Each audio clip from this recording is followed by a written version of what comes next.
Okay, good afternoon, everyone. I am Shreya Koirala from BOSS third year social sciences student. अनि आज चाहिँ हामीले conflict in society subject को लागि हामीले आज एकदमै we have a very special guest with us, former Chief of Army Staff General Rukmangat Katwal. So let us welcome him. Good afternoon, sir, Chief Saab.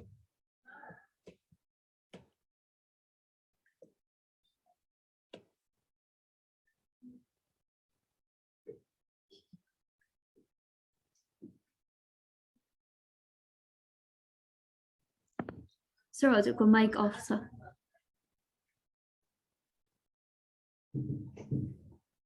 Can you hear me? Yes, sir. Good afternoon, sir. Good afternoon to you all. So you very good, sir. How are you? हजुर sir, हाम्रो जुमको चाहिँ 45 मिनट्सको मात्र session हुने भएकोले गर्दाखेरि 45 minutes सकेपछि चाहिँ I request everyone to please join again. अनि आज चाहिँ चिफ साहबको 1 घण्टाको मात्रै हामीसँग टाइम छ बिकज चिफ साहबको अर्को पनि इभेन्ट छ भन्ने कुरा थियो. सो म सुरुमा I will without further ado I would like to briefly introduce हाम्रो आजको चिफ गेस्ट अनि after that we will start the programme. So General Rukmangat Katwal is the former Chief of Army Staff of the Nepali Army from September 2006 to August 2009, a graduate of the Indian National Defense Academy and the Indian Military Academy as well. He holds a Bachelor of Arts degree from Nepal's Tribhuvan University and a Master's degree in National Defense from Pakistan's Quaid-e-Azam University. General Katwal is also one of the distinguished international honor graduate of the US Special Forces course, and he earned the coveted Gideon in the US Ranger course as well. Chief Saab is also a graduate of the Army Command and Staff College at UK, and the Senior Command Course India and the National Defense University Islamabad, Pakistan as well. And because of Chief Saab's clear intention to loyally serve the nation, he received Cabinet's approval on September 5, becoming the first Commander-in-Chief of the Nepal Army from a common family. भन्नाले अब पहिला पहिला राणा, थापा, पाण्डे त्यस्तोहरुबाट मात्र हुने भइरहेको थियो पहिला, but he is the first one to be the Chief of Army Staff from a common family. And after his retirement from the Nepalese Army in 2009, he has attended several public private events, and he has traveled widely attending conferences and talk programs both inside and outside the country. And luckily, I have also been able to attend several programs that Chief Saab ne guest hunu bhayera. I have had the opportunity to learn a lot from him. And he enjoys interacting, discussing and debating with people about current and past issues. And in 2074 BS, Chief Saab also chaired the Katwal Trust, established to run volunteering program for increase in quality of education of children in Nepal. Rukmangat Katwal Trust, it is established in order to make personality and character development of descendants of Nepalese society by uplifting quality of education of the nation with diligent manner by making comprehensive development in formal education, technical education, informal education, literacy to uplift educationally backward victims of conflict and underprivileged people. So we are very honored to have you here, sir. Thank you so much for accepting our invitation. Thank you. यहाँको शुभ नाम चाहिँ के हो रे? Shreya Koirala. Shreya. Okay. Beautiful name. Thank you. यो national कलेजको रहेछ. नेशनल कलेजमा म पहिला पनि एकपल्ट आए जस्तो लाग्छ मलाई. यहाँ सुकेधाराको त्यो रिङ रोडको बाहिरपट्टि हो. हजुर, धुम्बा राईबाट भित्र हो. हजुर, सुकेधाराबाट अगाडि यता चाबेलबाट जाँदा दाहिनेपट्टि लेफ्ट साइडमा पर्छ. हजुर हैन? हजुर सर. धेरै धेरै धन्यवाद यहाँहरूलाई. म फेरि चाहिँ तपाईहरुसँग अब त्यो पहिलाको ब्याचहरु होला, अब यो नयाँ ब्याचहरुसँग मलाई चाहिँ कुरा गर्ने. तर मैले चाहिँ अब मलाई बिहान थाहा भयो त्यो राजेन्द्र डाक्टर साहबले भन्नुभयो यो उसको महाविशको द्वन्द्वको विषयमा चाहिँ बोल्नु पर्यो भनेर. तर मैले चाहिँ नर्मल्ली म यो ग्रेजुएट लेभलको विद्यार्थीहरुसँग चाहिँ यो मोरल मोटिभेसनल लिडरशिपको विषयमा इन्टरेक्सन गर्छु. गर्दै आएको छु। त्यो कोरोनाले गर्दाखेरि अलिकति चाहिँ नेचुरली यसमा अलिकति साँगुरो हुने स्वाभाविकै कुरा भयो। तपाईहरुले अब यो चाहिँ एउटा बहुआयामिक पक्षले हेर्ने चाहिँ एउटा विषय छान्नु भएको रहेछ। मलाई चाहिँ के लाग्छ भनेदेखि यसलाई एउटा चाहिँ अनबायस तरिकाले नेसनल दृष्टिकोणले र अनि चाहिँ एउटा न्युट्रल मान्छेहरूको एउटा जमातको एउटा राम्रोसँग एजुकेटेड नेपालको भौगोलिक अवस्था, यसको मौलिकता, धर्म, इतिहास, भाषा र हाम्रो मल्टिपल डाइभर्सिटीलाई राम्रोसँग अध्ययन गरेका मान्छेहरू र हाम्रो चाहिँ भल्नरेबिलिटिजहरू के छन् नेपालको सन्दर्भमा, त्यसलाई अध्ययन गर्ने एउटा टिमको चाहिँ खुब खाँचो जस्तो लाग्छ मलाई। किनभने यो चाहिँ यसको अध्ययन गर्ने, विश्लेषण गर्ने अनि अनुसन्धान गर्न चाहिँ एकदमै खाँचो जस्तो लाग्छ। यो माओइस्ट द्वन्द्व कसरी चाहिँ सुरु भयो, किन सुरु भयो, के का लागि सुरु भयो र त्यसको नतिजाहरूले के गर्यो नेपाल र नेपालीको लागि, नेपालको भविष्यको लागि, हैन?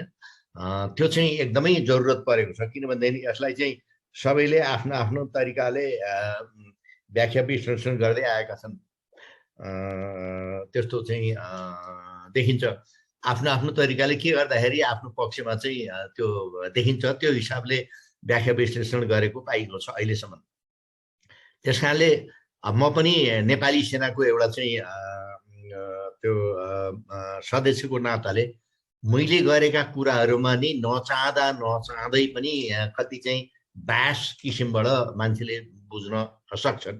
तर म सकेसम्म एउटा चाहिँ न्युट्रल नागरिकको हिसाबले, नेपालीको हिसाबले मैले बुझेको कुरा तपाईहरुसँग चाहिँ शेयर गर्न चाहन्छु।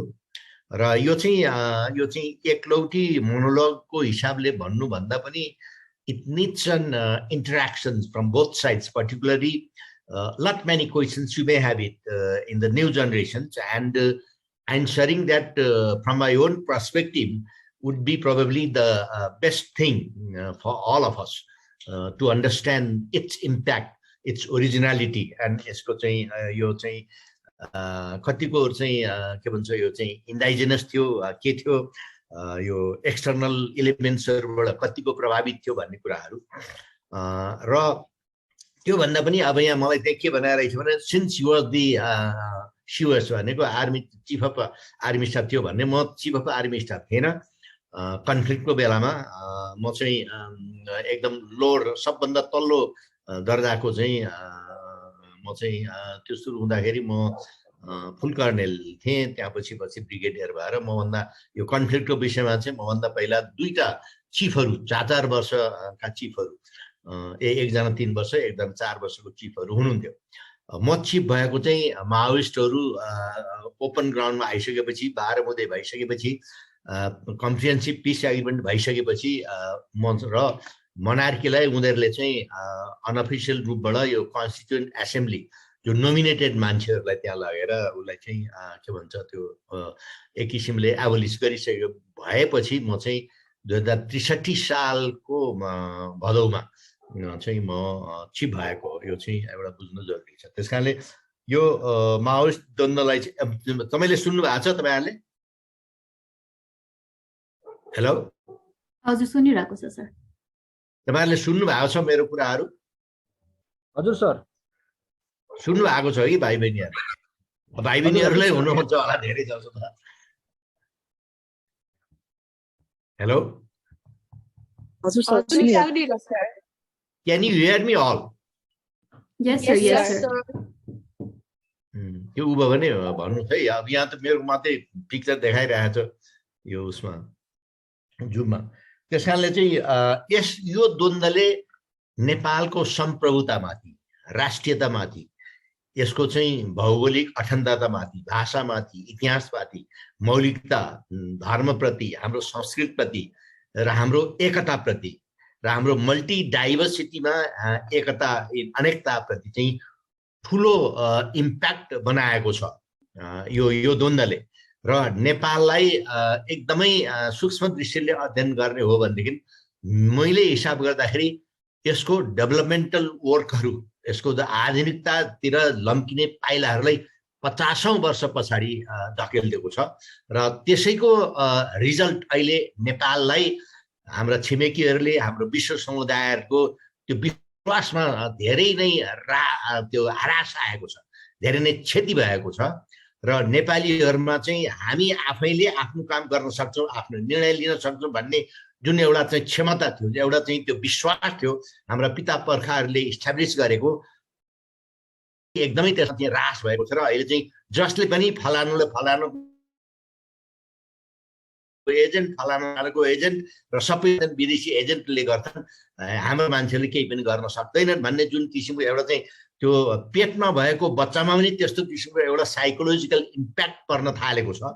त्यो चाहिँ नेपालको राष्ट्रियताको लागि, नेपालको एकताको लागि एकदमै ठुलो क्षति हो, जुन क्षतिलाई पुनर्जागृत गराउनको लागि, पुनर्स्थापित गराउनको लागि धेरै मेहनत गर्नुपर्छ, धेरै अध्ययन गर्नुपर्छ, धेरै चाहिँ के भन्छ चाहिँ पसिना बगाउनुपर्छ र धेरै नयाँ युवतीहरूलाई हामीले चाहिँ सानो बच्चैदेखि स्कुल कलेज क्याम्पसमा र परिवारमै पनि मोरल मोटिभेसन हामी सक्छौँ, हामी गर्छौँ, हामीसँग त्यो तागत छ, हाम्रा बाबुबाजुले गरेका हुन् भन्ने कुरा त्यो इस्टाब्लिस गर्न चाहिँ एकदमै जरुरत भएको देख्दछु मैले चाहिँ। त्यस कारणले यो द्वन्द्व किन सुरु भयो, के का लागि सुरु भयो? हाम्रो चाहिँ एउटा चाहिँ गरिबी, हाम्रो चाहिँ के भन्छ यो पछौटेपन, हाम्रो अशिक्षा, त्यसलाई इस्यु बनाएर सुरुमा मान्छेहरू धेरै चाहिँ खास गरेर युवा युवतीहरू यसको पछि लागि केही भन्छ कि हामी गरी खाने हुन सक्छौँ भन्ने हिसाबबाट र तिनीहरूलाई एउटा ललाएर फकाएर धेरै ठाउँमा चाहिँ धमास्तेर तर्साएर डर देखाएर पनि त्यो चाहिँ प्रति त्यो द्वन्द्वात्मक टोलीप्रति चाहिँ त्यो चाहिँ लाग्ने कोसिस सुरु गरेर बेसिकल्ली नेपालीहरूको प्रजातान्त्रिक पद्धति र त्यस बेलामा इलेक्टेड रिप्रेजेन्टेटिभहरूले बनाएको संविधानको बर्खिलाफ भनेको प्रजातान्त्रिक पद्धतिको बर्खिलाफ हतियार उठाएको हो। यो सुनिन्छ होइन? सुन्नु भएको छ? हजुर हजुर सुनिरहेको भेरी मच, एकदम अडिबल छ सर। ओके है, त्यस कारणले चाहिँ त्यसरी हेर्नुपर्छ र अब यो सुरु हुँदाखेरिको के कस्तो अवस्था थियो, दरबारले के गर्न चाहन्थ्यो, सरकारले के गर्न चाहन्थ्यो, आर्मीले के गर्न चाहन्थ्यो र एउटा राष्ट्रिय दृष्टिकोण नबनेको अवस्थामा राष्ट्रिय दृष्टिकोण बन्न पर्ने र सुरुमै यसलाई चाहिँ एकदम चाहिँ असरदार तरिकाले चाहिँ के भन्छ लागू हुनुपर्ने, यसलाई चाहिँ दमन गर्नको लागि अथवा यसलाई चाहिँ राष्ट्रिय मेलमिलापको उसमा ल्याउने, त्यो चाहिँ राष्ट्रिय एउटा फ्रेमवर्कभित्र ल्याउने त्यो चाहिँ हुन सकेन, विभिन्न समूहको आफ्नो आफ्नो इन्ट्रेस्ट र स्वार्थले गर्दाखेरि। जस्तै सुरुमा माओवादीहरूले चाहिँ अफिसियल्ली 40 बुँदे प्रस्ताव सरकारको समक्ष राखेका थिए र त्यस बेलाको संविधान अनुसार, र त्यो संविधान त द बेस्ट संविधान भनेर त्यो संविधान लेख्नेहरूले संसारभर भनिरहेका कुराहरू हो र नेपालको सन्दर्भमा त्यो धेरै नै व्यवहारिक संविधान सायद थियो होला। त्यसलाई बेला बखतमा परिष्कृत जान्दै कुराहरू त्यो छ र त्यो संविधान चाहिँ त्यहाँ चाहिँ अपरिवर्तनीय भन्ने कुराहरू चाहिँ त्यहाँ लेखिएका थिए। मैले एकपल्ट हाम्रो संविधानविद त्यस बेला चाहिँ प्रधान न्यायाधीशज्यू उहाँ रिटायर भइसकेपछि उपाध्यायज्यूलाई के भन्छ के उपाध्याय हुनुहुन्थ्यो नि, जसले 47 सालको संविधान लेख्नमा उहाँ चाहिँ अध्यक्ष हुनुभयो। उहाँलाई मैले चाहिँ सोद्धाखेरि अपरिवर्तनीय भन्ने चिज पनि संसारमा के हुन्छ सर भन्दाखेरि उहाँले मलाई के भन्नु, हे तपाईँले यो संविधानै पढाएर त्यहाँ हेर्नुहोस् न, मैले चाहिँ के भन्छ संविधानको चाहिँ त्यो हुन्छ परिवर्तन के भन्छ त्यो एमेन्डमेन्ट भन्ने चिज राखेको छैन, त्यहाँ राखेको छैन, तपाईँले हेर्नु भएको छैन त्यो भनेपछि जे पनि परिवर्तन हुन सक्छ, त्यो एमेन्डमेन्ट राखेको कारणै त्यही भनेर भन्नुभएको थियो। र त्यो त्यस्तो किसिमको संविधान उप चाहिँ यो चाहिँ हतियार उठाएको कुराहरू हो। र त्यही सन्दर्भमा दरबारले, आर्मीले अब र गभर्मेन्ट यो तीनटा टोली चाहिँ एकै ठाउँमा बसेर एउटा राष्ट्रिय दृष्टिकोण बनाएर यो चाहिँ फौजहरू परिचालित गर्नुपर्नेमा त्यो नगरिकन कोही चाहिँ फौज परिचालन गर्न नसक्ने नचाहने, कोही चाहिँ फौज परिचालित भयो भनेदेखि चाहिँ आर्मी परिचालित भयो भने यो ब्यारेकबाट एकपल्ट निस्केपछि फर्केर ब्यारेकमा आउँदैन, यो चाहिँ प्रजातान्त्रिक विरुद्धमा लाग्छ भन्ने त्यस्तो हिसाबबाट पनि विभिन्न कोणहरूबाट यो चाहिँ यस्ता कुराहरू आए। त्यसले गर्दाखेरि माओवादीले एउटा चाहिँ फुट पाएर रिमोट एरियाजहरूमा जहाँ सरकारको असरदार प्रभाव नभएको ठाउँहरूमा गरिब गुर्बाहरूलाई एउटा चाहिँ ढलाएर फकाएर खास गरेर डर त्रास देखाएर आशा देखाएर त्यसमा चाहिँ संलग्न गराएर त्यसैको सन्दर्भमा हुँदा पछि चाहिँ यो चाहिँ किलो सेरा 2 अनि चाहिँ यो चाहिँ के भन्छ यो अर्को चाहिँ रोमियो जुलियट अपरेसन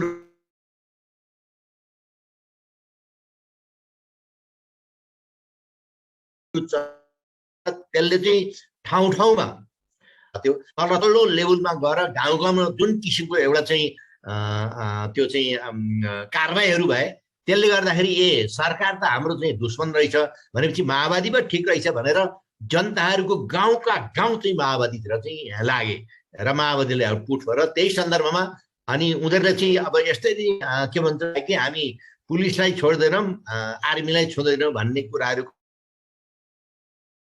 कति मान्छे विश्वास गरे र आजको चाहिँ वातावरण कम्युनिकेसन ग्यापहरू प्रशस्त भए जस्तै अब त्यो अब आर्मीको ब्यारेक जब लुटियो के अरे उसमा दाङमा त्यो ब्यारेक लुटिएको के अरे 3 दिनसम्म पनि आर्मीले केही कारबाही गरेन सरकारले केही कारबाही गरेन र उनीहरू चाहिँ त्यहाँको हात हतियारहरू लिएर चाहिँ फ्रीसँग 3-4 दिनसम्म घुमेर गरे डिस्प्ले गरे दुनियाँभर गरे नेपाली सेनाका नेतृत्व वर्गले त्यस बेलाको नेतृत्व वर्गले त्यो लुट हुनासाथ तुरुन्तै जे जतिसँग आफूसँग रिसोर्सेसहरू म्यानपावर छ त्यो लगाएर त्यो हतियार फिर्ता गर्नु कारबाही गरेको भएदेखि धेरै हतियार फिर्ता गर्न सकिन्थ्यो र माओवादीहरू स्वाह हुन्थे र त्यो ब्यारेकमा चाहिँ त्यहाँ त्यस बेलाका कमान्डरहरूले अहिले दिनदेखि नै त्यहाँको चाहिँ इन्टेलिजेन्सले भनिरहेको छ नयाँ मान्छे आएर यसरी गाउँमा बस्छन् यस्तो उस्तो भन्दाखेरि पनि त्यसको केही वास्ता नगरिकन त्यो चाहिँ मौका पाएर त्यो 3 दिनसम्म चाहिँ आफूले आएर चाहिँ ब्यारेक लुटिसक्यो हतियार लुटिसक्यो गोलीगोठा लुटियो मान्छे मरे तै पनि कारबाही नगरिकन मुख दर्शक अलर्ट छैन सरकारको अलर्ट छैन भनेर बसिरह्यो त्यसले गर्दाखेरि उसलाई चाहिँ ठुलो एउटा चाहिँ शक्ति प्राप्त भयो एउटा साइकोलोजिकल इम्प्याक्ट पनि पर्यो त्यो चाहिँ ग्रेटेस्ट भुल थियो भनेर मैले बेलामा भनिरहेको छु र अनि त्यसमा चाहिँ म चाहिँ एकदमै यदि म त्यस बेलामा नेतृत्व भएको भएदेखि भोलि जेसुकै होस् झुन्डिन परे पनि त्यो चाहिँ म तुरुन्तै आफ्नो कारबाही चाहिँ गर्थेँ भन्ने मेरो चाहिँ एकदम चाहिँ अखण्ड विश्वास रहिरहेको छ त्यसको साथसाथै पनि फेरि आर्मी चाहिँ मोबिलाइज गर्ने गर्यो त्यो गर्दाखेरि पनि के भयो भनेदेखि एउटा समन्वयको कम्युनिकेसन ग्याप चाहिँ भइराख्यो त्यस बेलामा चाहिँ व्यावहारिक रूपमा कानुनमा जेसुकै भए पनि व्यावहारिक रूपमा आर्मीले जेसुकै पनि आर्मीको नेतृत्वले दरबारलाई सान्ने दरबारलाई सोध्ने र दरबारलाई खबर गरिसकेपछि अरूलाई गर्न पर्दैन भन्ने सायद त्यो मनस्थिति थियो र जस्तै होलेरीको काण्डमा प्रधानमन्त्रीलाई सायद थाहा भएन र होलेरीमा एक्ज्याक्टली भएको थियो भन्ने कुरा चाहिँ सरकारलाई थाहा भएन त्यस बेलाको प्रधानमन्त्रीलाई थाहा भएन र उहाँले के ठाने भनेदेखि चाहिँ र गृह मन्त्रालयको चाहिँ त्यो चाहिँ के भन्छ प्रेस कन्फरेन्समा जहिले पनि 3 दिनसम्म हो क्यारे नेपाली सेनाले यसरी माओवादीलाई घेरेर राखेको छ भनेर त्यो चाहिँ बाहिर आइरहेको हालाकि वास्तविकता के थियो भनेदेखि त्यहाँ चाहिँ 30 जना 32 जना सैनिकहरू थिए त्यसका पानी परेर ठुलो असिना बादल पारेको थियो र त्यस बेलामा हेलिकप्टरले 2टा जान कोसिस गरे एउटामा गोली लाग्यो एउटामा रामेश्वर कप्तानले पनि त्यो राख्न सकेन रिइन्फोर्समेन्ट लान सकेनन् र वरिपरि बुढाबुढीहरू केटाकेटीहरूलाई अगाडि फ्रन्टमा राखेर माओवादीहरूले त्यो गरेका थिए अब यो कुरा मलाई लाग्छ आर्मीको नेतृत्वले राजालाई चाहिँ जाहेर गर्यो होला तर प्रधानमन्त्रीले थाहा भएन प्रधानमन्त्रीले चाहिँ यसै क्रममा चाहिँ विभिन्न कन्फ्लिक्टहरू चाहिँ झन् टाढा टाढा भएर अनिखेर माओवादीहरूले र एक्सटर्नल इलिमेन्टहरूले पनि खेल्ने मौकाहरू पाएको कुरा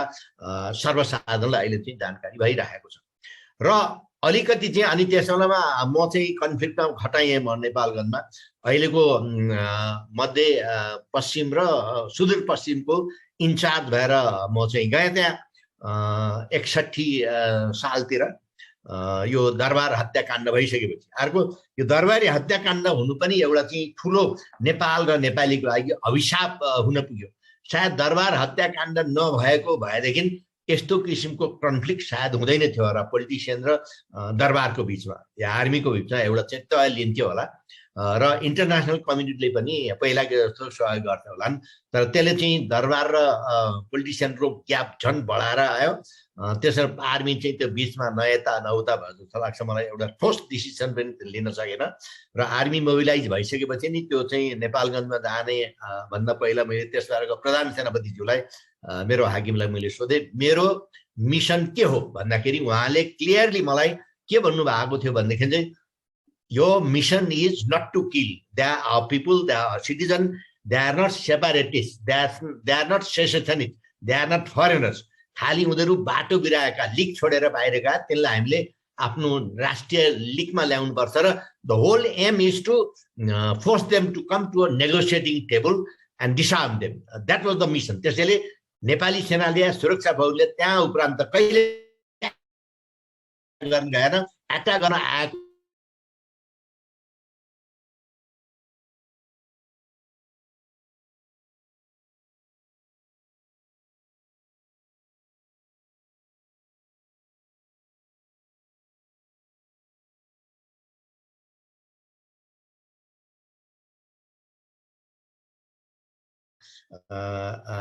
राजा ज्ञानेन्द्रको ती सवारी थियो। त्यस बेलामा मैले चाहिँ एनटिभीमा कान्तिपुरमा के भनेको छु, माओवादीहरू कहाँ छन् मलाई देखाइदिनुहोस्, नेपालमा नेपाली सेना सुरक्षा बल जान्न सक्ने कहीँ छ कसैले मलाई देखाइदियोस् भनेर भनेको छु। अब यो चाहिँ गभर्मेन्टको अलिक कमजोर सिक्युरिटी फौजको कमजोर उपस्थिति भएको ठाउँमा एक दुई दिन आएर एउटा गाउँलाई चाहिँ के भन्छ तर्साएर एउटा गाउँमा बसेर पहिला त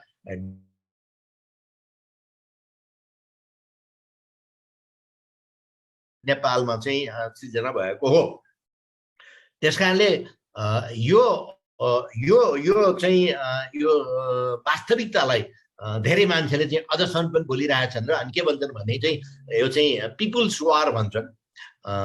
यो चाहिँ इट्स नट अ पिपुल वार, यो चाहिँ एउटा कन्फ्लिक्ट हो, इन्सर्जेन्सी भन्छ यसलाई। यसलाई चाहिँ त्यसको नाम चाहिँ त्यो चाहिँ प्रजातान्त्रिक पद्धति विरुद्धको सरकार विरुद्धको उसमा चाहिँ हतियार उठाएको केही टोलीले भनेर हाम्रो पिस त्यो एग्रिमेन्टमा पनि त्यही नै छ। यो चाहिँ जनयुद्ध भन्छन्, त्यो जनयुद्ध होइन, यो चाहिँ जनयुद्धको यसमा चाहिँ कुनै सिम्पटम्स कुनै छैन, यो चाहिँ इन्सर्जेन्सी हो। त्यो चाहिँ बुझ्नुपर्ने कुराहरू। अनि नेपाली सेनाले केही पेल्दै लग्यो कि अब उनीहरू चाहिँ नेतृत्ववर्ग चाहिँ बोर्डर काटेर बारीपट्टि गइहाल्छन्। सुन्नु भएको छ? हजुर सुनिरहेको छ सर। पारिपट्टि गइहाल्छन् अनि अलिकति पेल्दै लगेको पारिपट्टि गइहाल्छन्। पारिपट्टि चाहिँ हामीले चाहिँ इन्टेलिजेन्स विभिन्न उ लगाएर ए बाबा हाम्रा यस्ता मान्छेहरू चाहिँ कानुन नमान्ने मान्छेहरू, संविधानको विरुद्ध काम गर्ने मान्छेहरू तिमीहरूको ठाउँ ठाउँमा आएर यसरी बसेका छन्, हामीले चाहिँ पत्ता लगाइदिनुहोस् र हामीलाई चाहिँ पक्रेर पठाइदिनुहोस् भन्दाखेरि उहाँबाट पनि के भनिन्थ्यो भनेदेखि चाहिँ होइन ती मान्छेहरू कहाँ छन् हामीले देखाइदिनु। अब हामीले अर्काको देशमा गएर हामीले कसरी देखाइदिने, जबकि बीबीसी र सिएनले हरेक ठुल्ठुला सहरमा उनीहरूलाई भेट्ने होइन। And they were provided shelter, security and safety. त्यो कुरा त उहाँहरूले नै माओवादीका नेताहरूले नै कति ताली पब्लिकली भनेका छन्। बाहिर छिमेकी मुलुकमा गएर पनि यी पनि यो चाहिँ द्वन्द्वको 10 वर्षको कालमा हामी 8 वर्ष त त्यहीँ बस्यौँ, बाहिरै बस्यौँ, बाहिरै उ गऱ्यौँ भनेर भनिरहेछन् र उहाँका लिखित कुराहरू चाहिँ त्यहाँका चाहिँ सरकार समक्ष दिएको कुराहरू पनि उहाँहरूले नै भनिरहेका छन्। यसरी पनि बुझ्नु पर्दैन। त्यो ट्रेनिङ तालिमदेखि लिएर चाहिँ अब हाम्रो मान्छेहरू चाहिँ त्यहाँ चाहिँ ट्रेनिङमा जान्छन्, हाम्रो प्रहरी भाइहरू ट्रेनिङमा जाँदाखेरि त्यहाँका इन्स्ट्रक्टरहरूले यो के हो यो हामीले बुझ्न सकेनौँ। माओवादीहरू पनि यही ट्रेनिङ गर्न आउँछन्, फेरि पुलिसहरू पनि यही ट्रेनिङ गर्न आउँछ के हो भनेर पनि त्यहाँका इन्स्ट्रक्टरले भनेको कुराहरू पनि यो जग जाएर भइसकेको छ। त्यस कारणले यसको चाहिँ इन्डाइजेनसकोहरू के हुन् त्यो बुझ्न एकदमै यसमा चाहिँ एकदमै खन्तरासी गर्नु पर्यो र यसको इम्प्याक्ट चाहिँ उ गर्नुपर्छ। र पछि यो नेगोसिएसनमा आइसकेपछि पनि त्यो कन्फ्लिक्टिङ टोलीहरूलाई नेगोसिएसनमा राखेन। वार्ता टोली, कन्फ्लिक्टिङ टोली भनेको त दरबार हो नि, दरबार र आर्मी अनि पोलिटिसियनहरू एकतर्फ हुनुपर्ने अनि चाहिँ माओवादीहरू एकतर्फ हुनुपर्ने र त्यो पनि अर्काको देशमा विदेशमा गएर विदेशको इसारामा गएको भन्ने कुरा त प्रुभन। त्यसले गर्दाखेरि पनि हाम्रा मौलिकताहरूमाथि अनेक किसिमका चाहिँ इम्प्याक्टहरू आएर अहिले चाहिँ देश यो अवस्थामा पुग्यो। कुरा हामीलाई जगजाहेरै छ। त्यस कारणले यसलाई चाहिँ त्यसरी अध्ययन गर्नुपर्ने चाहिँ अति नै जरुरी छ। अब यसको इम्प्याक्ट अहिले चाहिँ तपाईँहरूले हेर्नु संविधान कुन हिसाबबाट लेखियो, संविधान कसको इसारामा लेख्यो, के नेपालीहरूले लेखेको संविधान हो यो? 12 बुँदैमा के छ तपाईँहरूले के छ यहाँ चाहिँ हाम्रो जनताले मागेको के कुरा थियो र आखिर लेखियो के? यहाँ धर्मनिरपेक्षताको विषयमा, संहिताको विषयमा, यो त नेपालीहरूको चाहिँ जुलुसले नेपालीको उसले मागेको कुराहरू त होइनन्। 3-4 जना नेताहरू बसेर रातको अन्धकारमा चाहिँ यो चाहिँ सडन ल्याएर त्यसको लागि गिरिजाबाबु सुशील कोइरालादेखि कति मान्छेले यो कहाँबाट आयो धर्मनिरपेक्षता, हेर्नु संहिता कहाँबाट आयो हामीलाई थाहा भएन भनेर ओपनली भनेको कुराहरू तपाईँहरूले अध्ययन गर्नुभएकै होला, सुनेकै होला। त्यस कारणले यो नेपालको सन्दर्भमा अहिलेको संविधान कतिको व्यवहारिक छ, कसले लेखेको? यो संविधान लेख्नलाई त नेपालीहरू बसेर, नेपालीहरू एक ठाउँमा बसेर नेपालको भविष्यलाई, नेपालको अहिलेको आधुनिकतालाई, नेपालको मौलिकतालाई, नेपालको चाहिँ के भन्छ यो चाहिँ विशिष्टतालाई, नेपालको भूगोललाई अध्ययन गरेर, नेपालको चाहिँ मल्टिपल डाइभर्सिटीलाई अध्ययन गरेर लेख्नु पर्ने।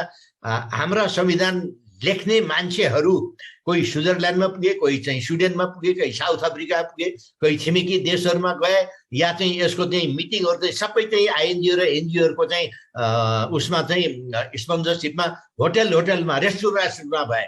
नेपालको चाहिँ अफिसमा, सरकारको अफिसमा बसेर नेपालीहरू भएर बनाएको संविधान पनि यो होइन भन्ने कुरा र तपाईँहरूलाई थाहा छ। र यो नेपालको अहिलेको संविधानमा सुरुमै गाली गलोजबाट सुरु हुन्छ हाम्रो इतिहास हैन।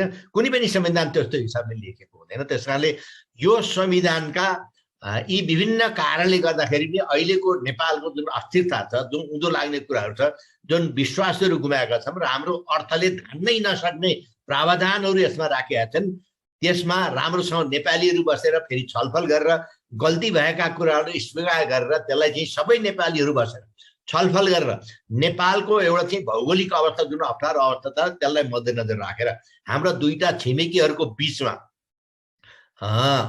त्यसलाई मध्यनजर राखेर अहिलेको विश्व समुदाय र नेपालीहरूको अहिलेको नयाँ जेनेरेसनको चाहना र हाम्रो स्थायित्व र अस्तित्वलाई मध्यनजर राखेर यसमा प्रशस्त मात्रामा चाहिँ एमेन्डमेन्ट गर्नुपर्छ र नेपाललाई आफ्नै खुट्टामा नउभ्याउन्जेलसम्म हामी सबैका चाहिँ एकदम चाहिँ के भन्छ सबैले हेप्ने, सबैले चाहिँ के भन्छ चाहिँ तल्लो तहबाट चाहिँ हेर्ने कुराहरू चाहिँ त्यो चाहिँ भइ नै रहन्छ। त्यस कारणले आफ्नो खुट्टामा उभिनको लागि हाम्रो नेचरले हामीलाई के रिसोर्सेसहरू दिएको छ हैन, हामीलाई यत्रो बहुल मात्रामा प्रशस्त मात्रामा पानी दिएको छ हैन, त्यसबाट हाइड्रो इलेक्ट्रिसिटीदेखि लिएर नहर लगाउनेदेखि लिएर एग्रिकल्चरमा चाहिँ विभिन्न यी बाँझा जग्गाहरू, फ्ल्याट जग्गाहरू, पहाड तराईमा चाहिँ त्यसको चाहिँ के भन्छ विभिन्न किसिमका चाहिँ नेचर अनुसारको हावापानी अनुसारको खेतीपाती गर्ने, अनि टुरिज्मका यत्रा चाहिँ के भन्छ सम्भावनाहरू, असङ्ख्य सम्भावनाहरू छ, तिनलाई चाहिँ विकास नगरुन्जेलसम्म हामी आफ्नो खुट्टामा उभिन सक्दैनौँ र आफ्नो खुट्टामा उभिन नसकुन्जेलसम्म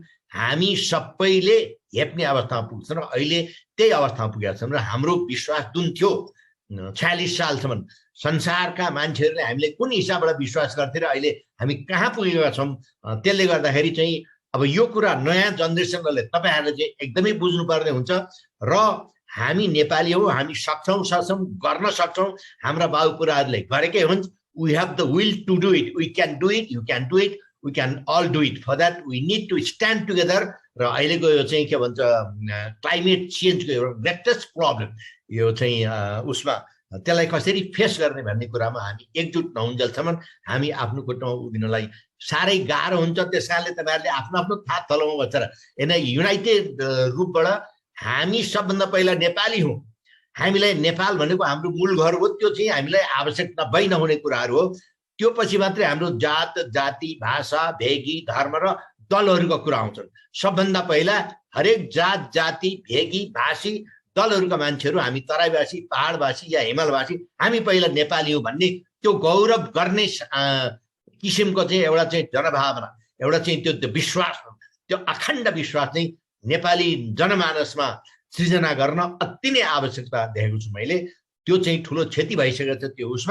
त्यो उसमा चाहिँ हामीले चाहिँ एकदमै गढेर अध्ययन गर्नुपर्ने पर्छ भन्ने मलाई लाग्दछ।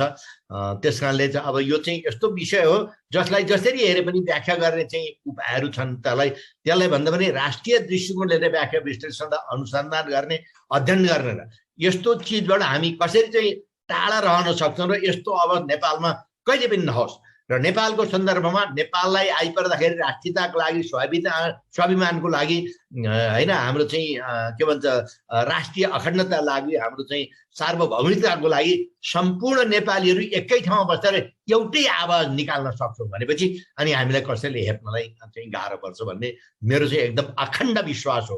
त्यसकारण हामी सबभन्दा पहिला नेपाली नै हुनुपर्छ। तपाईँहरूमा यो चाहिँ एकदम जागृत हुनैपर्छ।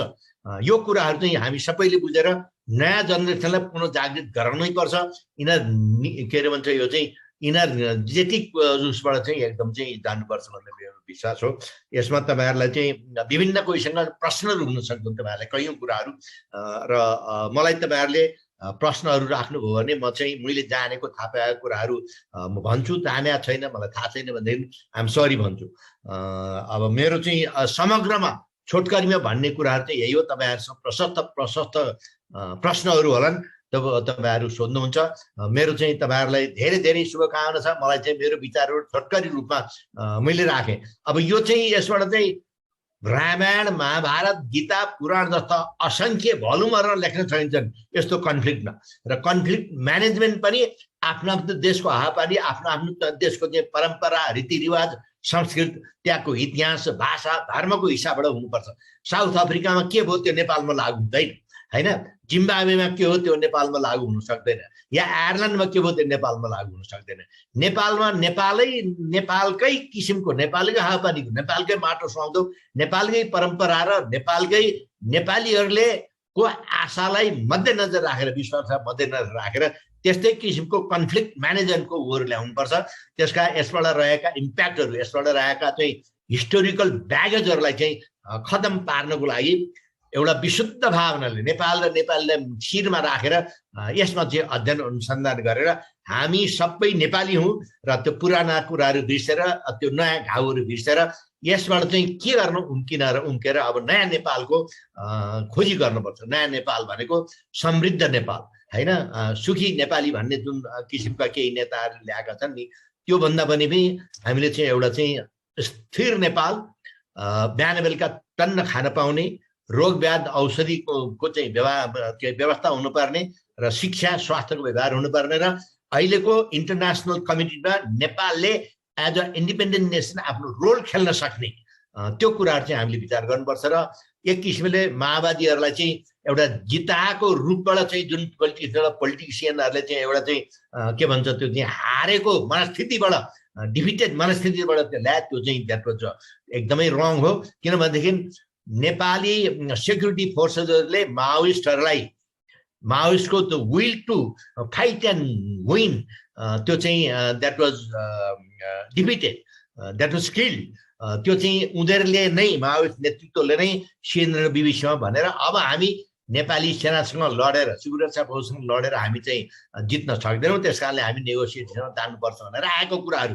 तर यो सबै बिर्से मान्छेहरूले केही समय यो चाहिँ बिर्सेर त्यसैलाई उनीहरूले चाहिँ एउटा चाहिँ बनाए र पछि यहाँका इन्स्टिट्युसनहरूलाई प्रजातान्त्रिक पद्धतिमा विश्वास गर्ने इन्स्टिट्युसनहरूलाई संविधानलाई सबै नष्ट भ्रष्ट पारेर एउटा एक किसिमको चाहिँ के भन्छ यो चाहिँ यो अटोक्रेटिक शासन, एउटा डिक्टेटोरियल शासन, यो चाहिँ कम्युनिस्ट आइडियोलोजीको शासन खडा गरेर जुन एउटा उद्देश्यबाट माओइस्टले त्यसलाई कोसिस गरेर हाम्रा सबै संरचनाहरू भत्काउने कोसिस गरेर नेपाली सेनालाई पनि भत्काउन खुब ठुलो कोसिस भयो।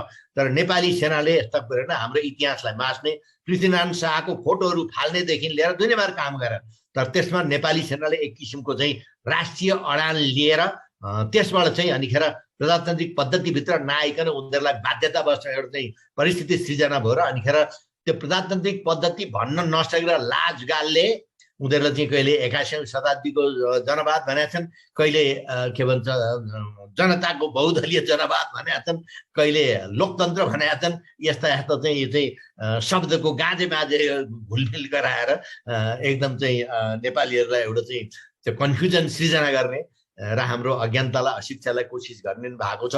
तर त्यसबाट अब माथि निस्किन सक्नुपर्छ।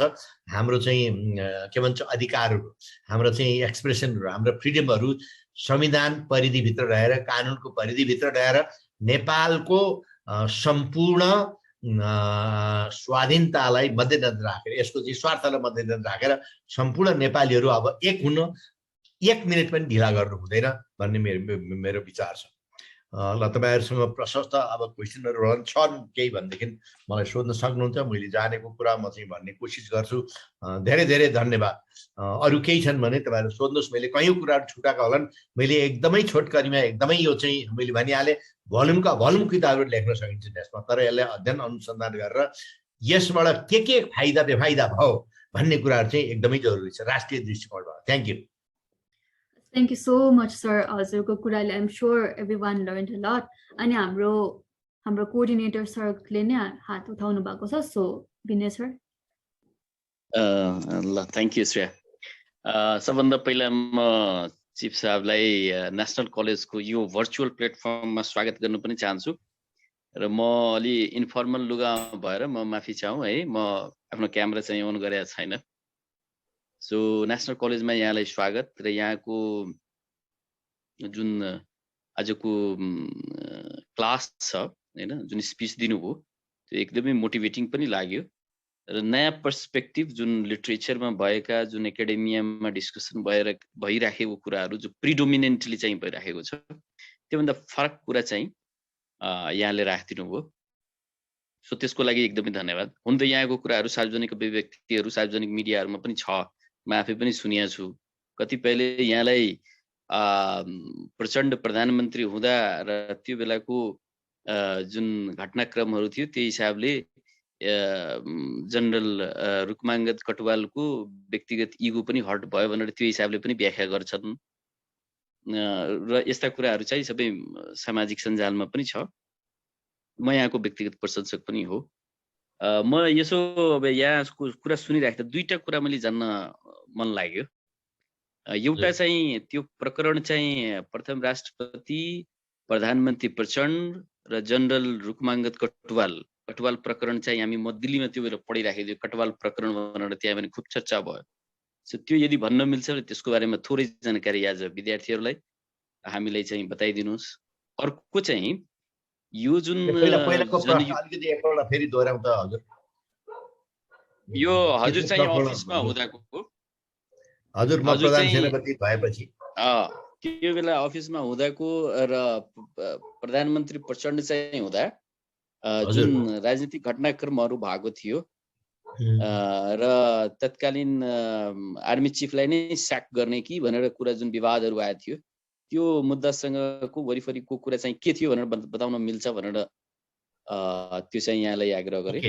ल म let me give you my opinion on that.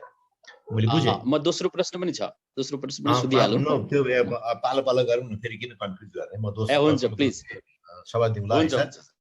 पहिलो प्रश्नमा तपाईँहरूले यो जुन कटवाल प्रकरण भन्नुभयो, यसलाई कसरी प्रकरण, के कारणले प्रकरण भनेर राख्या हुन् यहाँका सोकल बुद्धिजीवीहरूले, त्यो उहाँहरूले नै जानुन्।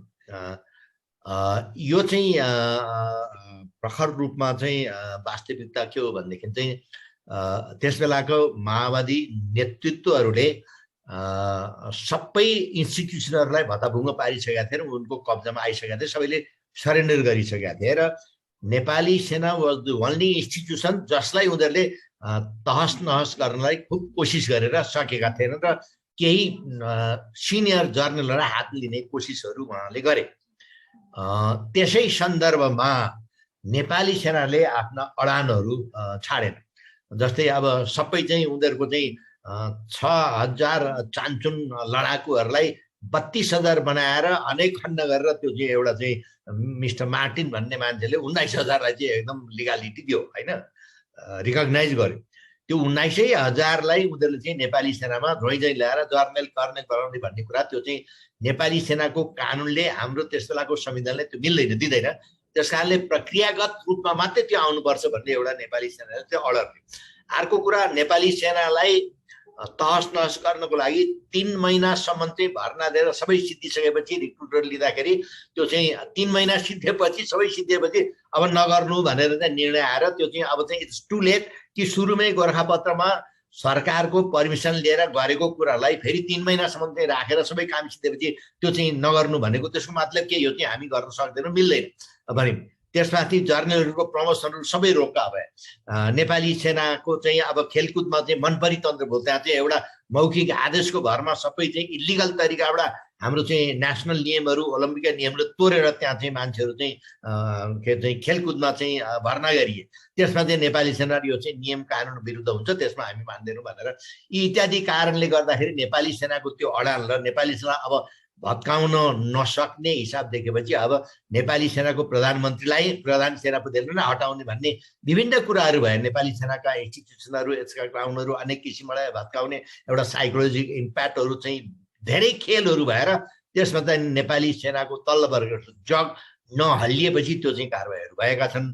र त्यसमा पनि चाहिँ अनिखेर त्यस बेलाको प्रधान सेनापतिले मलाई रिजाइन गर्नु भन्ने चाहिँ बिहान बोलाएर आदेश भयो र मैले क्लियरीसँग भने मैले के विराम गरेको छु, मैले कानुन मिचेको छु कि संविधान मिचेको छु कि देशद्रोही राष्ट्रद्रोही के काम गरेर मैले रिजाइन दिएँ भन्ने कुराहरू भइसकेपछि अनि ल भइहाल्यो। अहिले चाहिँ अब पछि बोलाउँला भनेर फेरि मलाई क्याबिनेटको उसमा बोलाइयो, प्रधानमन्त्री कार्यालयमा बोलाइयो, क्याबिनेट बसिरहेको थियो भन्नुहुन्थ्यो उहाँले।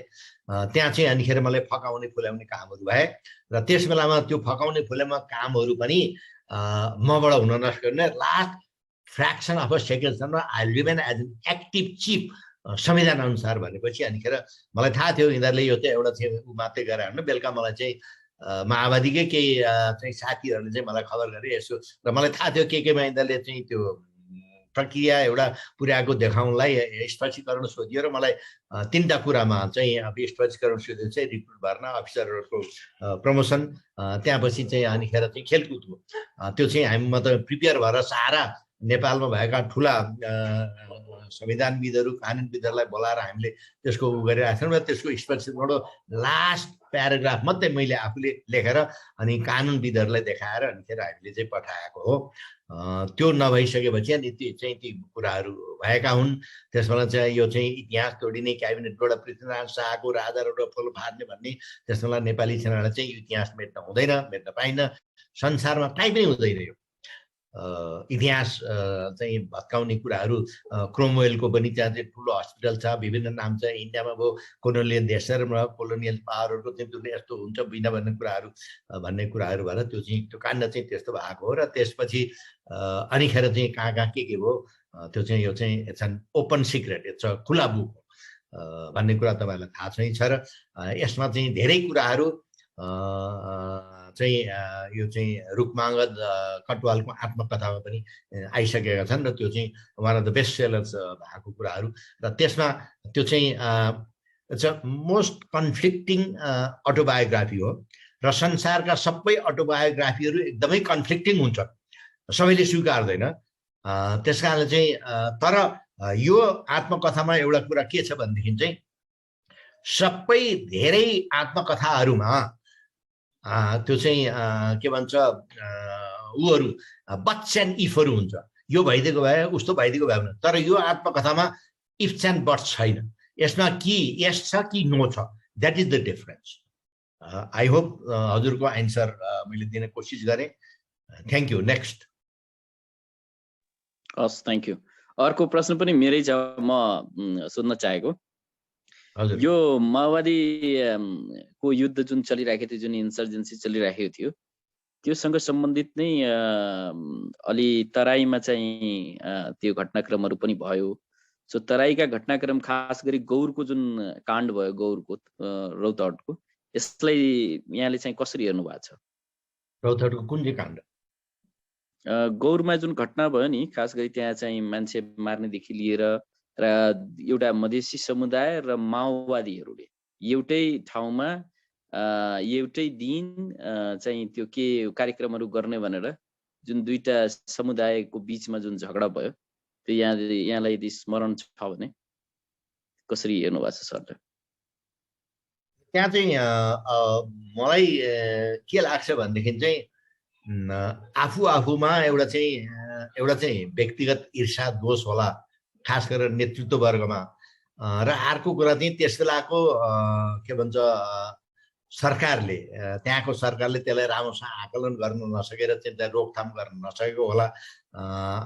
तर मैले हेर्दाखेरि चाहिँ त्यो एउटा चाहिँ नहुनु पर्ने घटना थियो र त्यसमा जो मरे पनि जसलाई नोक्सान भएपछि नेपालीहरूको नोक्सान भयो। नेपालीहरूको नोक्सान हुनु भनेको नेपालको नोक्सान हुनु, मेरो विचार त्यही हो। हस्, थ्याङ्क यू सो मच। अरू विद्यार्थीहरूको छ भने सोध्दा हुन्छ। हजुर, थ्याङ्क यू सर। यहाँ अजयले हात उठाइरहेको छ। हेलो सर, सो नमस्ते। हजुरले अघि भने जस्तै मैले हजुरको फर्स्ट टाइम युथ मोटिभेसन वाला सेसन जमल नाचघरमा अटेन्ड गरेको थिएँ। आजको यो हाम्रो स्पेसली पिस रिलेटेड यो माओइस्ट इन्सर्जेन्सीको पिरियडको कुरा सुन्न पाएँ, एकदमै खुसी लाग्यो होइन। त्यही अन्तर्गत एउटा क्वेसन सोध्न मन लाग्यो सर। म आफू पनि डेभलपमेन्ट स्टडिजको विद्यार्थी हुँ र हामीले चाहिँ कन्फ्लिक्ट रिजोल्युसन भन्ने कुरा चाहिँ एकदमै पढ्नुपर्ने हुन्छ। अनि त्यस अन्तर्गत चाहिँ नेपालको कन्फ्लिक्ट रिजोल्युसनको कुरा आउँदाखेरि चाहिँ जहिले दुःख लाग्छ, किनभने केस जति पनि छन् तर हामीले त्यसमा केही प्रोग्रेस गर्न सकिरहेको छैनौँ। सो हामीले चाहिँ अहिले लिएको एप्रोच के साँच्चै गलत एप्रोच हो, अथवा के हाम्रो नेपाललाई अलिक त्यो एप्रोचले अहिलेको हाम्रो जुन कन्फ्लिक्टको इस्यु छ, रिजोल्युसनको इस्यु छ, त्यसलाई के एड्रेस गर्न सक्दैन? और इन केस सक्छ भने चाहिँ कस्तो कस्तो खालको मोडिफिकेसन जरुरी हुन्छ? हजुरलाई चाहिँ के लाग्छ सर त्यो विषयमा? बाबु, यो चाहिँ एकदमै सान्दर्भिक प्रश्न लाग्छ मलाई। मैले भने नि यो द्वन्द्वका चाहिँ ब्यागेजहरू नेपालमा अहिले ठुलो समस्या भइरहेको छ। त्यसमा लागेका खास गरेर कम्ब्याटेन्ट्सहरू दुवैतर्फका मान्छेहरू धेरै पीडित छन् र पीडकहरू खुला रूपमा हिँडिराखेका छन्। त्यो चाहिँ सेक्युरिटी फोर्सको सन्दर्भमा मैले थाहा पाएसम्म जजलाई जे एलिगेसन लागेको हो त्यो एलिगेसन प्रुभन भएको ठाउँमा कारवाही भएको छ। तर अर्कोतर्फ त्यस्तो कारवाहीहरू भएका छैनन्। जस्तै आइजिबी मार्नेदेखि लिएर हाम्रो चाहिँ के भन्छ त्यो चाहिँ चितवनको घटनादेखि लिएर अब यस्ता कुराहरू चाहिँ दर्जनौँ छन्। त्यस बेलामा चाहिँ कुनै कारवाही भएका छैनन्। अहिले ठुल्ठुला नेताहरू ठुल्ठुलो पोजिसनमा बस्नु भएको छ। उहाँहरूका चाहिँ कैयौँ मुद्दाहरू अदालतमा यसै बसिरहेका छन् र उनीहरू त्यही मान्छेहरू, त्यस्तै मुद्दा चलिरहेका मान्छेहरू अहिले ठुल्ठुला पोजिसनमा छन्। त्यसले गर्दाखेरि पनि एउटा चाहिँ इन्टरनेसनल कम्युनिटीले हामीलाई विश्वास गर्न सकिरहेका छैन र हाम्रै जनताले पनि। र माओवादी कार्यकर्ताहरू जो उसमा चाहिँ लागेका थिए त्यस बेलामा तिनको जुन अहिले दशा छ, त्यो दशालाई चाहिँ वास्तै नगरिकन नेतृत्व वर्गले आफै मात्रै खाउँ लाउँ, आफै मात्रै मोज मजा गरौँ भन्ने र जनताको लागि होइन रहेछ, आफ्नै लागि मात्रै रहेछ भन्ने कुराहरू त अहिलेको नेतृत्व वर्ग देखाएको जुन एउटा व्यवहार छ त्यो त तपाईँहरू सबैको अगाडि छर्लङ्गै छ। त्यो प्रुभन भएको छ। नेपाल र नेपालीको लागि होइन रहेछ, आफ्नो लागि रहेछ। र यो चाहिँ आफ्नो के भन्छ त्यो चाहिँ क्षमताले, आफ्नो चाहिँ के भन्छ एउटा दृढताले भएको भन्दा पनि विदेशीहरूको चाहना अनुसार नेपालको स्थिरतालाई चाहिँ के भन्छ डगमगाउने हिसाब भएको रहेछ भन्ने त इट्स अलमोस्ट प्रुभन। त्यस कारणले यो उसबाट माथि आउनको लागि खास गरेर नयाँ जेनेरेसनले मेरो चाहिँ निवेदन के हो भने तपाईँ हामी सबै पहिला हामी नेपाली हो भनेर जबसम्म त्यो हामीलाई दृढ विश्वास हुँदैन त्यस कारण हामी सक्छौँ गर्छौँ भन्ने हाम्रो बाबुबराजुले गरेकै हुन्, हामी गर्न सक्छौँ भन्ने त्यो एउटा चाहिँ दृढ विश्वास, अखण्ड विश्वास जागृत गराउनु चाहिँ असाध्य नै महत्त्वपूर्ण लाग्छ मलाई। Thank you. Shreya, Ujjwal sir चाहिँ उज्जवल सर हाम्रो सिनियर प्रोग्राम कोअर्डिनेटर हो चिफ साहब, उहाँको पनि क्वेसन छ। Thank you Shreya, thank you Vinay sir. अब पर्सनली म चिफ साहबको चाहिँ ठुलो प्रशंसक पनि हुँ। मैले धेरै पटक चिफ साहबसँग चाहिँ प्रत्यक्ष साक्षात्कार गर्ने मौका पनि पाएको छु र आजसम्म अगाडि जे घटनाक्रमहरू भयो सबै कुरा चिफ साहबसँग मैले राम्रोसँग सुनेको र इन्टरेक्सन पनि गर्ने मौका पाएको छु। एउटा कुरा मात्रै, यता कोभिड भएदेखि होला अब हामीहरूको प्रत्यक्ष रूपमा भेट हुन सकेको छैन र यही बिचमा चाहिँ जुन यो अहिले कालापानी लिपुलेक क्षेत्रको जुन एउटा समस्या जुन छ यो बारेमा मैले हजुरसँग केही कुरा जान्न पाएँ, किनकि कुनै पनि देशको भौगोलिक जुन टेरिटोरी हुन्छ त्यो टेरिटोरीको चाहिँ मेन प्रोटेक्सनको जिम्मा भनेको मूलभूत रूपमा चाहिँ नेपाली सेनाकै हुन्छ। अहिले जुन यो नेपालको चुचे नक्साको जुन महाकाली नदीदेखिको जुन बोर्डरको कुरा छ, यो हाम्रो कालापानी लिपु लेकसँग हामीले क्लेम गरिरहेका छौँ र भारतले त्यो चाहिँ हाम्रो हो भनेर भनिराखेको छ। अब यसलाई चाहिँ भनौँ न त्यो सामरिक हिसाबले चाहिँ भारतको लागि धेरै महत्त्वपूर्ण पनि भएको, किनकि पारिपट्टि चाइना र कालापानीमा आएर भारतीय सेना बसेको आज मात्र होइन, धेरै अगाडिदेखि आएको र केही एउटा इन्फर्मल एउटा अन्डरस्ट्यान्डिङ जस्तो पनि भएको, किनभने 1962 को चाइना इन्डियाको वारमा चाहिँ केही समय नेपालको त्यो बेलाको शासकहरूले ल बस्न दिउँ न त छिमेकी मुलुकलाई, केही समयको कुरा हो भनेर चाहिँ भनेको र अहिले आएर सामरिक रूपमा चाहिँ त्यसको महत्त्व झन्झन बढी भारत र चाइनालाई बढी भएको। तर त्यो टेरिटोरी चाहिँ हाम्रो भएको भन्ने कुरा चाहिँ नि रिपिटेडली यो भनौँ न हामीहरूको चाहिँ यो बोर्डर स्पेसलिस्टहरू बुद्धिनारायण श्रेष्ठ सरहरूले त्यो क्लेम गर्नुहुन्छ भने अब यो समस्याको समाधान कसरी हुनुपर्छ भन्ने यहाँलाई लाग्छ? एउटा सेनाको परिप्रेक्ष्यबाट पनि कसरी हुनुपर्छ, नेपाली सेनाको परिप्रेक्ष्यबाट पनि र हजुरको पनि परिप्रेक्ष्यबाट त्यो कसरी त्यसलाई चाहिँ नि एउटा कन्स्ट्रक्टिभ अब हामी आउटकममा पुग्नुपर्छ जस्तो लाग्छ? किनकि ठुलो दुईटा छिमेकीको हामी चाहिँ नि भन्न बिचमा छौँ, चीन र भारतसँग हामी दुश्मनी पनि मोल्न सक्दैनौँ भने कमसेकम क्षतिमा बढी से बढी फाइदा नेपालले कसरी लिन सक्छ भन्ने लाग्छ हजुरलाई? मेरो प्रश्न यही नै हो। थ्याङ्क यू भाइ, थ्याङ्क यू। यो चाहिँ एकदमै के भन्छ यो करेन्ट एउटा चाहिँ जल्दो बल्दो समस्या हो र जल्दो बल्दो प्रश्न पनि हो। यसबारेमा मैले इन्डियाका प्रधान सेनापति आउनुभन्दा अगाडि पनि मैले पब्लिकली बोलेको छु, सडकमा बसेर धेरै च्यानलहरूमा, राष्ट्रिय च्यानलहरूमा बोलेको छु, बिचमा धेरै बोलेको छु र यो इस्युलाई हाम्रो चाहिँ सुगौली सन्धिको सबै कुराहरू हेर्दाखेरि कालीपारी र कालीवारीका कुराहरू छन्। कालीवारीका सबै जग्गा जमिन मान्छेहरू सबै हाम्रो हो भन्ने कुरा त्यो सुगौली सन्धि र त्यसपछिका निस्केका नक्साहरूबाट त्यो चाहिँ प्रुभन हुन्छ। तिरेकोदेखि लिएर भोट हालेकोदेखि लिएर त्यहाँको चाहिँ के भन्छ जनगणनाका प्रशस्त मात्रामा हाम्रो चाहिँ प्रमाणहरू भेटिन्छ।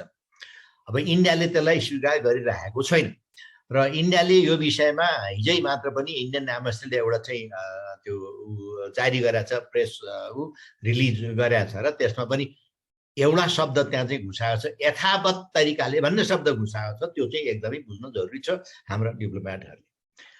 अर्को कुरा, मलाई मेरा इन्डियाका काउन्टर पार्टहरूले खास गरेर दुईजनाले मेरो भिजिटमा, अफिसियल भिजिटमा, अनअफिसियल भिजिटमा चिफे हुँदाखेरि भनेको के हो भनेदेखि मैले यो अनअफिसियल रूपमा सरकारको त्यो डाइरेक्टली बिना नै मैले कुरा उठाउँदाखेरि मलाई के भन्यो भनेदेखि चाहिँ आरके, मेरो इनिसियल आरके भएको हुनाले RK few kilometers of territory for vast country like India does not matter much. But for country like Nepal, it matters a lot. So instead of you coming and talking to us, tell your politicians to come and talk to a politician in Delhi and convince them that there would be no external encroachment in the Indian territory. Will not let Indian interests hurt. To convince garao, we as an army, politician will push through. But you must make sure that your politicians should convince a politician. Hamra politician India ma garo official रूपमा यसरी convincing तरिकाले आँखामा आँखा जुदारी कुरा कहिले पनि गरेका छैनन् र उनीहरुको भनाइ अनुसार खाली हाम्रा पोलिटिशियनहरुले पब्लिक कन्जम्पसनको लागि नेपाली जनमानसको कन्जम्पसनको लागि मात्रै यहाँ चाहिँ कुरा उठाउँछन् र आफू पावरमा भएको बेलामा कहिले पनि यो कुरा उठाउँदैन अफिसियल रूपमा भन्ने उनीहरुको चाहिँ बुझाइ हो र त्यो कुरा चाहिँ अहिले नै देखिन्छ र अब यो चुच्चे नक्साको जुन कुराहरु आएर यहाँ चाहिँ उफ्रिने पाख्रिने कुराहरु भन्दा पनि मलाई के लाग्छ भने चिडाउनु भन्दा पनि इरिटेन्टहरु थपमाथि थप्नु गर्दा भने पनि हामीले एउटा कन्भिन्सिङ रूपमा यसको चाहिँ प्रशस्त मात्रामा नलेज भएका बुद्धिनारायणदेखि लिएर अब प्रशस्त हाम्रो चाहिँ विज्ञहरू हुनुहुन्छ त्यो विज्ञहरूको एउटा टोली बनाएर उहाँहरूलाई एउटा चाहिँ अफिसियल अनअफिसियल रूपबाट हरेक तहबाट मेरो तर्फबाट रिटायरका चिफहरू आर्मी जनरल हाम्रो चाहिँ के भन्छ ब्युरोक्र्याट्सहरू पत्रकारहरू तपाईहरु जस्तो चाहिँ विद्यार्थीहरू या चाहिँ प्रिन्सिपल साहबहरू सबै बसेर आफ्नो आफ्नो क्षेत्रबाट आफ्नो आफ्नो मान्छेहरूलाई आफ्नो आफ्नो तहका मान्छेहरू इन्डियामा गएर बुझाउने सम्झाउने र विश्वास दिलाउने त्यो भन्दा अर्को ठुलो उपाय नेपालको लागि केही पनि छैन तर हामीले त्यो विश्वास इन्डियालाई कुनै पनि हालतमा अन्तबाट भनेको चाइना र इन्डियाको जुन कन्फ्लिक्ट छ त्यसमा हामी चाहिँ एकदमै यो समस्यामा रिपोर्ट गरेर हाम्रो टेरिटोरी हामीलाई फिर्ता देऊ र त्यहाँबाट इन्डियाको इन्ट्रेस्ट हट गर्न हामी दिँदैन भन्ने जुन एउटा कन्भिन्स गर्नु परेको छ हरेक तहबाट। र अर्को नेपाली सेनाको बोर्डरको कुरा गर्नुभयो हो, नेपाली सेनालाई संविधानले जिम्मेवारी दिएको छ, तर हाम्रो इन्टरनेसनल नर्म्स अनुसार कन्फ्लिक्टमा लडाइँको बेलामा बाहेक बोर्डरमा सेनाहरू तैनात हुँदैनन्। त्यहाँ चाहिँ बोर्डर सेक्युरिटी फोर्सहरू हुनुहुन्छ र त्यहाँ चाहिँ हाम्रो चाहिँ बोर्डर सेक्युरिटी फोर्स अहिले पनि त्यो क्षेत्रमा धेरै पहिलादेखि नभएको हुनाले र हाम्रा 18वटा पोस्टरमा 17वटा चाहिँ हटाइए 1967मा तपाईँहरूलाई थाहा छैन त्यो एउटा चाहिँ के कारणले विभिन्न रिजनहरू देखा छन् त्यसमा राखिएको हो। र अहिले जुन हिसाबबाट इन्डियाले चाहिँ त्यो काश्मीरको चाहिँ उ गर्दाखेरि चाहिँ त्यसलाई चाहिँ आफ्नो नक्सामा पार्यो, त्यहाँबाट चाहिँ कन्फ्लिक्ट सुरु गरेर नेपालले धेरै वार्ताको कोसिस गर्दै भन्ने जुन आयो त्यस बेलामा इन्डियाले त्यसलाई चासो नदिकन कहिले के खालि त्यसलाई चाहिँ एउटा उदाहरण रूपमा लिने त्यो एउटा चाहिँ तार्ने हिसाबबाट चाहिँ गरिराखेको त्यो चाहिँ देखिन्छ। र त्यो विषयमा हाम्रा पोलिटिसियनहरूको एउटा के भन्छ धारणा हुनु पर्यो, एउटा दृष्टिकोण हुनु पर्यो, राष्ट्रिय धारणा राष्ट्रिय विस्तृत हुनु पर्यो। त्यो एउटा विश्वासको वातावरणको सृजना गर्ने र इन्डियासँग हाम्रो ऐतिहासिक दस्तावेजका आधारमा कुरा गरेर यो विश्वास दिलाउने बाहेक अर्को उपाय चाहिँ मैले चाहिँ देख्दिनँ। त्यस कारणले यसलाई चाहिँ चढाइ बढाइ गर्नुभन्दा पनि क्वाइटली रूपमा डिप्लोमेटिक तरिकाले हरेक क्षेत्रबाट मैले भने नि हरेक क्षेत्रबाट चाहिँ यो चाहिँ नेगोसिएसन र इन्डियामा चाहिँ नेपालको भलो चाहने, नेपाललाई एउटा सार्वभौम सत्ता सम्पन्न स्वाधीन राष्ट्र देख्ने मान्छेहरूको ठुलो मेजोरिटी छ। तर केही एजेन्टहरू नेपालमा त्यहाँ इन्डियामा केही चाहिँ त्यस्ता मान्छेहरू पनि छन् जसले सरी नेपाललाई चाहिँ एउटा अस्थिरता भइराखोस् र चाहिँ नेपाली नेतृत्व वर्गलाई चाहिँ एकदम चाहिँ विभिन्न ठाउँमा विभाजन गर्ने, उनको स्वार्थलाई मात्र हेर्ने, नेपालको स्वार्थ नहेर्ने कुराहरू भइरहेछन्। त्यसमा हाम्रो नेतृत्व वर्गहरू बेला बेलामा फसिरहेको कुराहरू, आफ्नै स्वार्थ मात्र हेर्ने कुराहरू तपाईँहरूलाई जाहेर छ।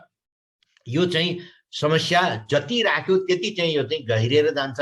त्यस कारणले यस्तो समस्याहरू राख्नु हुँदैन। उहाँले पनि अब हिजो मात्रै वार्ताको तह त भन्नुभएको छ, त्यो कुन हिसाबमा कुन तहबाट अहिलेका जे जति के अरे संयन्त्रहरू छन् त्यसलाई एक्टिभेट गर्नु पर्यो र त्योभन्दा पनि नेतृत्व तहमा नै यो गर भनेर निर्देशन दिन सक्नुपर्दछ। र दुईटा प्रधानमन्त्रीको भिजिटमा म चिफ हुँदाखेरि नै मैले चाहिँ बुद्धिनारायण लगायतलाई गएर भेट्दिनुहोस् र उसका कुरा सुन्नुहोस् र उनलाई लिएर जानुहोस् भनेर मैले चाहिँ दुईटा प्रधानमन्त्रीलाई रिक्वेस्ट गरेँ। एकजनाले चाहिँ बुद्धिनारायण दाईले बोलाएर कुरा पनि गर्नुभयो तर लानु भएन। त्यस कारणले हाम्रो अवस्था चाहिँ त्यो छ। अब एउटाले भन्छ चाहिँ हाम्रो चाहिँ के भन्छ टेरिटोरी मिस भएको छ, के भन्छ के अरे हाम्रो चाहिँ इन्डियाले ब्लकेट गरेको छैन भन्छ। हाम्रो एउटा राष्ट्रिय पार्टीले अर्को राष्ट्रियले ब्लकेट भएको छ भनेको छ। हाम्रो चाहिँ तराईका नेताहरू उतै गएर खाएका छन्, पिएका छन्, हामीले गरेका छन् भनेपछि त इन्डियाले त खेल्ने ठाउँ प्रशस्त भयो।